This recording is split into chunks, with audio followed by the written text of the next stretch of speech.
Coming up on Arirang News, the search goes on for the 21 people missing after their boat sank on the Danube in Hungary. 19 of them are Koreans. Local divers are on the scene and they'll be joined soon by special forces sent from South Korea.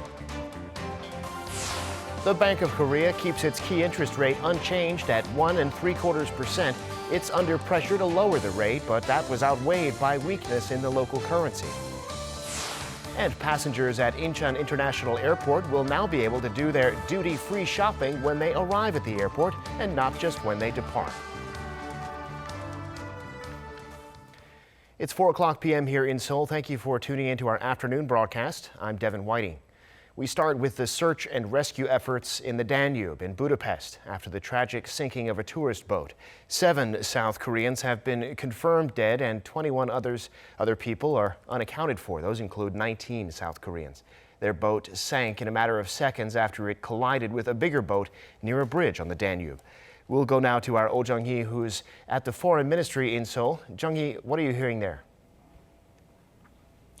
Devin, Seoul says the Hungarian government is pouring all its efforts for search and rescue operations in Hungary, and Seoul's teams will be joining in for the operations as well as soon as they arrive in the country. Hungary's National Police Agency is leading all the work. Divers from the country's counter-terrorism center will begin searching the inside of the sunken cruise boat today. The Hungarian Navy has dispatched vessels to the site. The Coast Guard has sent helicopters and is using underwater radars to try and locate the missing victims. Out of 33 South Koreans who are on the boat, 7 were rescued, 7 are dead, and 19 are missing. Of the 7 dead, 2 have been identified as women in their 50s, and the remaining 5 will be identified once their families arrive in Hungary and go through a fingerprint or DNA test. Efforts to salvage the sunken boat with a crane started yesterday, but Seoul says it's taking time because of the rapid current, but conditions are set to improve from today. Now, we understand the foreign minister herself left for Hungary last night to oversee the operations there. Has she arrived yet? We also understand that other personnel have been sent too. That's right, Devin. South Korea's Foreign Minister Kang Kyung-hwa was scheduled to arrive in Hungary at 8 a.m. local time. That's about an hour ago. The Foreign Ministry says she's set to meet her Hungarian counterpart, as well as the country's interior minister, to talk about the ongoing operations and further investigations into the accident. Kang is also to visit the accident site and meet with the families of the victims as well. South Korea is dispatching 47 people to Hungary in addition to the advance team. They're from Seoul's presidential office, the Foreign Ministry, the Coast Guard, the Navy, the National Fire Agency, the Police Agency, and the Intelligence Agency, and are set to arrive in the country on Friday and Saturday. Special forces will be joining in the search as they arrive, and police will be working to identify the victims. Seoul is considering sending legal experts as well to deal with responsibility issues and compensation matters. Meanwhile, South Korea is in communication with Serbia, Croatia, Bulgaria, and Romania to ask for help. They all surround the Danube River, so it's possible that victims could be found in their territories. Seoul is paying special attention to a dam in Romania, which is located downstream of the Danube, and we're hearing Serbia has already begun its own search operations with up to 15 divers. Devin. All right, thank you for that. Oh Jung-hee reporting from the Foreign Ministry in Seoul. Now, the families of the victims are on their way to Budapest as well. They're being helped by the travel agency in Seoul that arranged the original tour. And that's where our Choi Si-young is standing by. Si-young, what are you hearing at this hour? Well, Devin, at the moment, the travel agency is addressing reporters' questions as of 1:30 p.m. local time, or 43 of the both passengers' family members are on their way to Budapest. The first members will land in the country at 1 p.m. local time on Friday. The agency has also sent its employees to the site of the accident. 14 employees are currently in Hungary and attended the emergency meeting there, organized by South Korea's Foreign Ministry. 2 are on a plane heading to Hungary, and 6 more are also expected to join the local emergency team shortly. These employees will assist the family members. The travel agency says South Korean government arranged lodging for all the family members and travel agency employees in Budapest. They will stay at 4 different hotels just 15 minutes away from the site of the accident. The travel agency also says it has stopped offering cruise tours for their Europe package trips and is accepting customers' requests to cancel tours that have already been booked. Now, that'll be all from me at this hour. Back to you, Devin. Got it. All right, Seung, thank you, and keep us posted. Meanwhile, people have been laying flowers and candles along the banks of the Danube in Budapest. Locals and tourists alike have told the media how saddened they are by the loss of life. Take a listen. My husband and I stay in Budapest 1 month.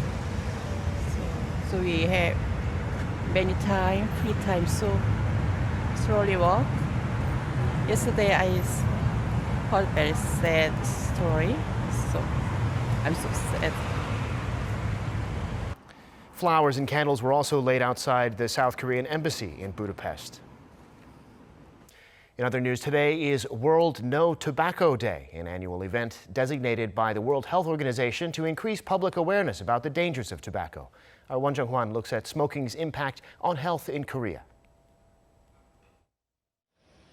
There are around 1.1 billion smokers around the world, and according to a recent report by the WHO, tobacco kills more than 7 million people each year. Over 6 million of those deaths come from direct tobacco use, but some 900,000 are the result of non-smokers being exposed to secondhand smoke. And in Korea, the issue is equally alarming.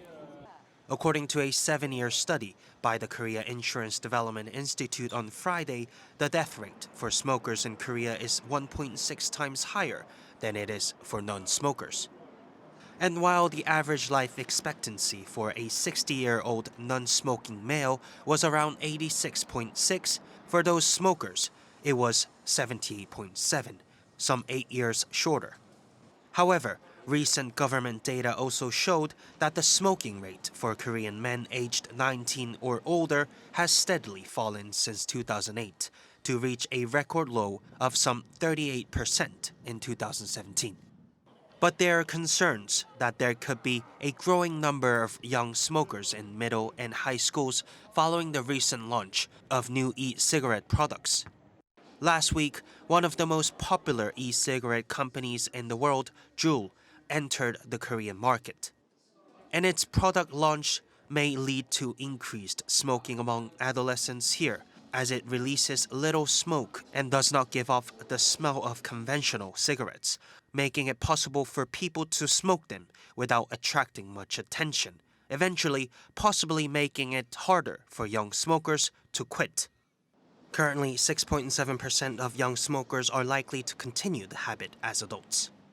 South Korea recently unveiled its tobacco endgame plan that calls for reducing the number of indoor smoking areas and adopting more graphic warning labels to push people to quit smoking. But with the possible increase of young smokers in the country, it will be tough for the country to hit its target of reducing the number of male smokers to below 29% by 2022. Won Jung-hwan, Arirang News.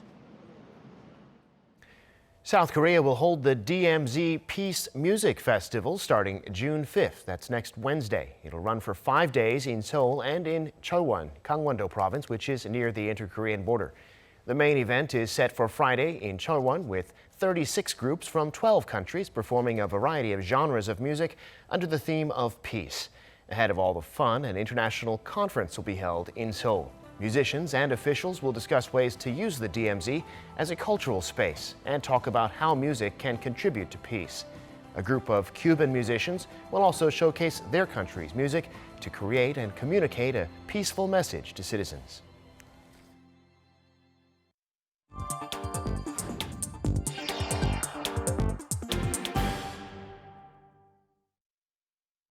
As widely expected, South Korea's central bank today decided to keep interest rates where they are. It's under pressure to lower them, but at the same time, there was concern about the weakness of the Korean won. Kim Seungwoo reports. The Bank of Korea on Friday kept its benchmark interest rate unchanged at 1.75%. This marks the fourth straight rate freeze after it raised its key rate by 0.25% last November. Sluggish domestic economic data have put pressure on the central bank to cut rates and help boost the economy, but growing external uncertainties over the U.S.-China trade dispute and concerns over possible capital flight prompted the BOK to hold rates steady. The South Korean won has weakened more than 5% in the last 3 months to near 1,200 won against the greenback, the worst performer in Asia, so cutting rates too soon could knock the won even lower, creating capital flight risks. Exports, a key driver of South Korea's domestic growth, have fallen for 5 straight months since December on lower global demand. For the first 20 days in May, exports tumbled 12% on year, with chip sector shipments plunging 22%, set for a 6th straight month of decline. The local economy contracted 0.3% in the first quarter of 2019 on falling exports and investment, the slowest growth since the 2008 global financial crisis.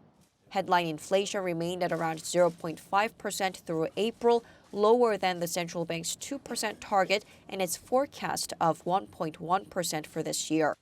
Kim Seungwoo, Arirang News. Korea's industrial output increased once again in April after the rebound in March, but retail sales were poor because of a slump in sales of home appliances and electronics. Kim Da-mi has the details. South Korea's industrial output was up for the second month in a row in April. Statistics Korea said on Friday the figure rose 0.7% last month thanks to the increased production of semiconductors and petroleum and a stronger activity in the service sector. Industrial output had rebounded 1.5% on month in March after falling 2.7% in February. Semiconductor production rose 6.5% in April from a month earlier after new mobile phone releases, while production in the oil refinement sector was up 11.2%. Sales growth in machinery also led to a 4.6% spike in facility investment despite the drop in the automobile sector. Production in the service sector went up 0.3% a month. Retail sales, however, dropped 1.2% during the same period because of fewer sales of home appliances and electronics.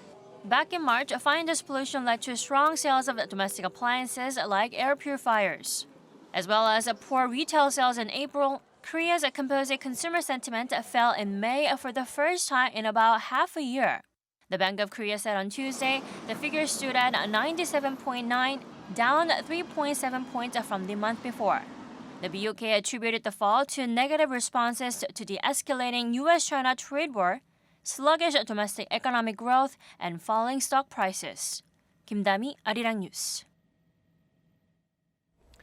It's time now on this Friday to take an in-depth look at the markets, the major issues this week, and more. And for that, I'm happy to be joined in the studio by Dr. Kim Seungwoo, Professor of Economics at Ewha Women's University. Thanks for coming in today, Dr. Kim. You're welcome. So the U.S. is asking its friends and its neighbors to join it in cutting off Huawei, the Chinese tech giant. But at the same time, Huawei just opened a lab here in Seoul to develop 5G technologies. So where is Korea in this situation? I mean, what should it do if it finds itself under greater pressure from one side or the other? Actually, Huawei's situation reminds me that of THAAD deployment situation where South Korea is squeezed between Beijing and Washington. And this is really a difficult situation because China is #1 trading partner of Korea, and U.S. is second largest trading partner and one of the most important allies of South Korea. So under this complicated situation, I believe that the strategy of government should be straightforward. We have to talk more with these two countries and persuade them to more understand Korean situation. That leads to more understanding on Korean situation and their sympathy. Right, so more dialogue with both sides could help. Looking at currencies in all this, now the Treasury Department released its currency list for the first half of the year, and Korea is still on the monitoring list for currency manipulation. That was based on 3 factors, only one of which applies to Korea, which is the trade surplus that it has with America. But should Korea try and get off of this list, or what do you see happening in the second half of the year? Korea actually has been on the currency manipulation watching list from 3 years ago, actually from Obama administration. The reason why Korea is on the list, on the watching list, is because Korea's total trade surplus exceeds 3% of GDP. But actually that does not much hurt U.S. economy directly. And there is high possibility that South Korean export is decreasing in the second half of the year.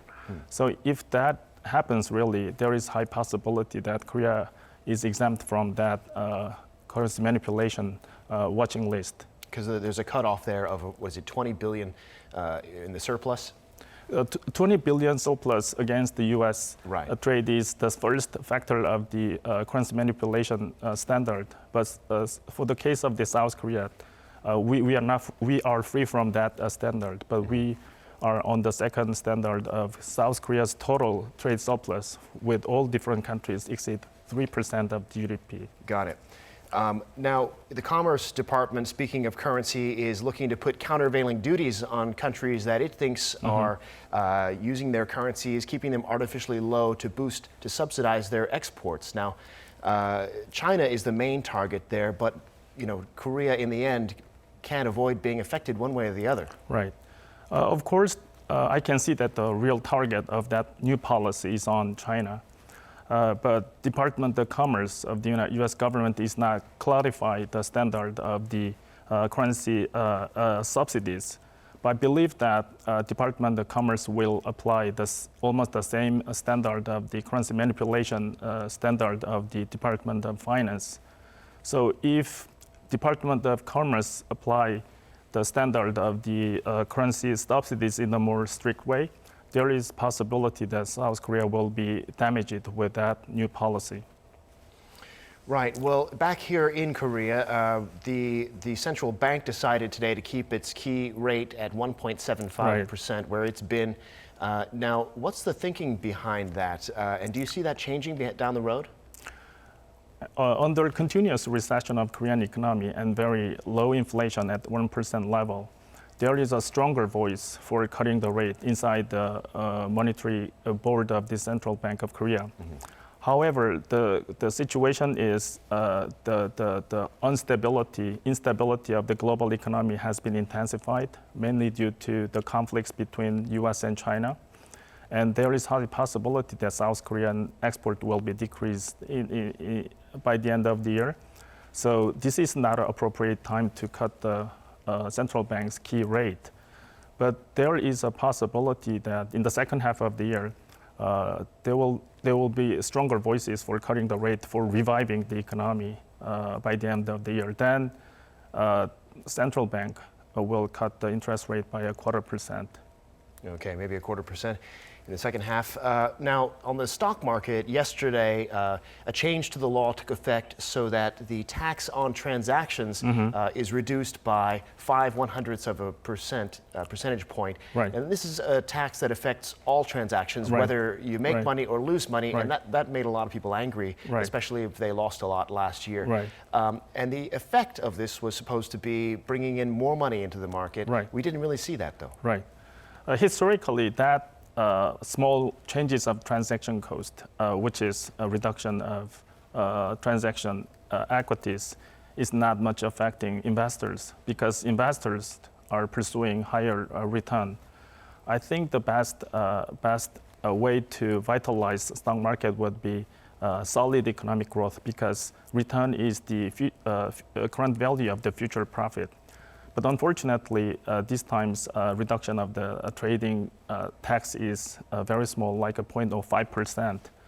So for vitalizing further the Korean stock market, for example, the corporate tax, which has been rapidly increased recently, should be reconsidered, and also the systematic problems like the more participation of the small investors should be reconsidered. Got it. Very valuable insights today, Dr. Kim, as always. Thank you for coming in. Thank you very much. Now, for those who like duty-free shopping at the airport, South Korea's largest airport has opened duty-free stores in the arrival zone, eliminating the need to travel with the things you bought before you left Korea. Oh Soo-young reports.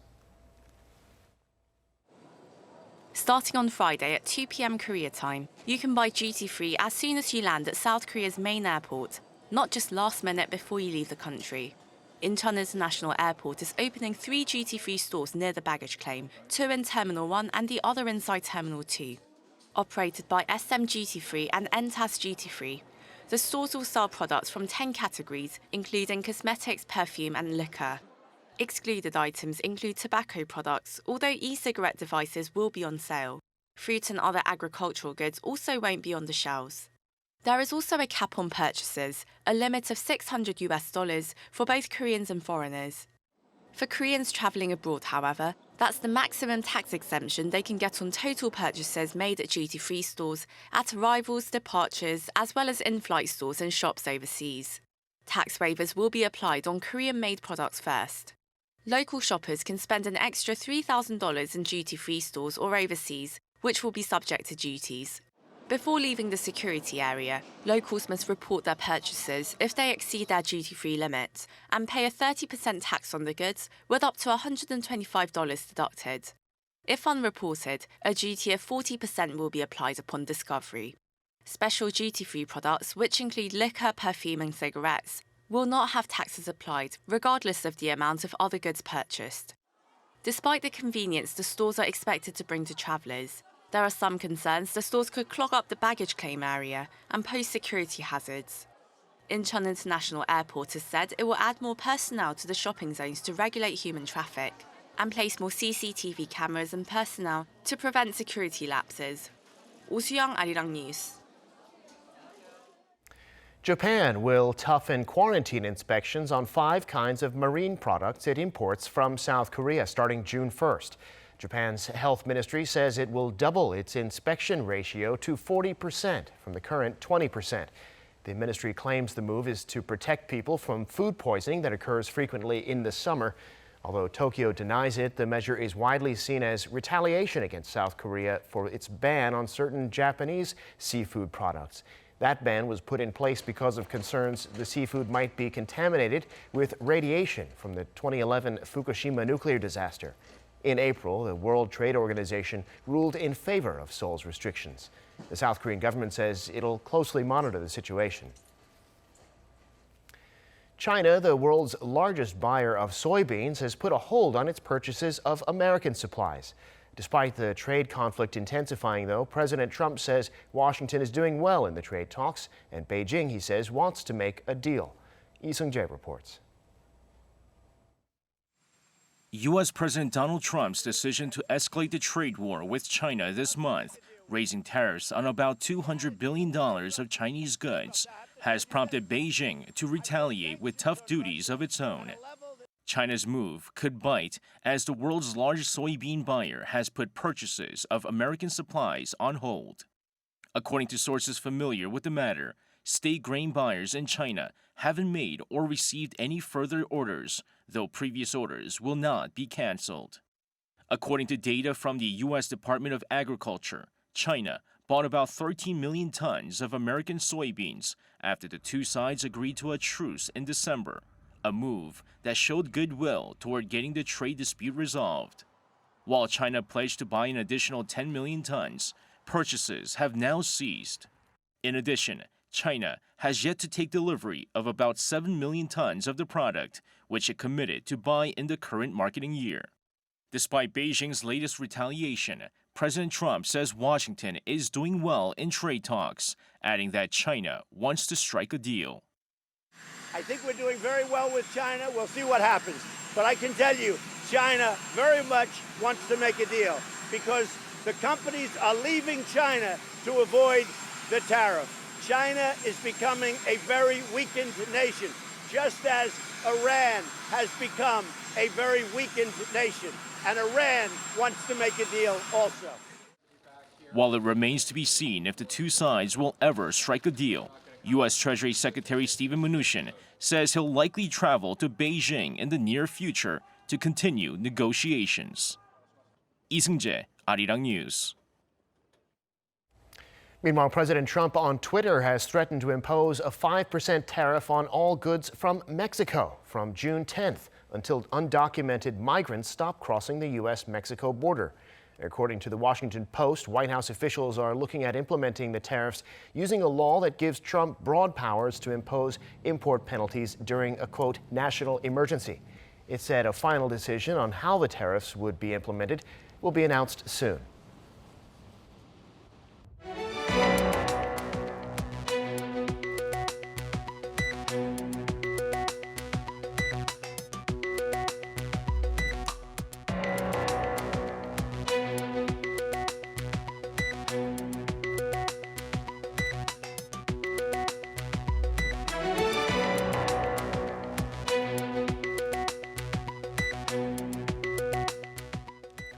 And that brings us to the end of this newscast. Thank you for watching.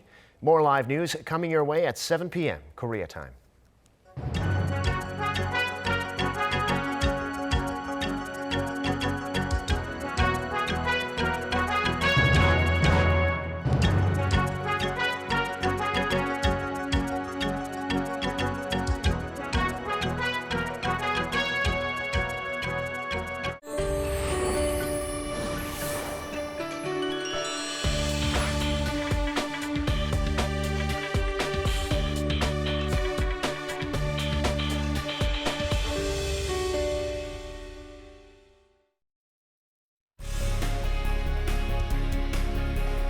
What can the store be?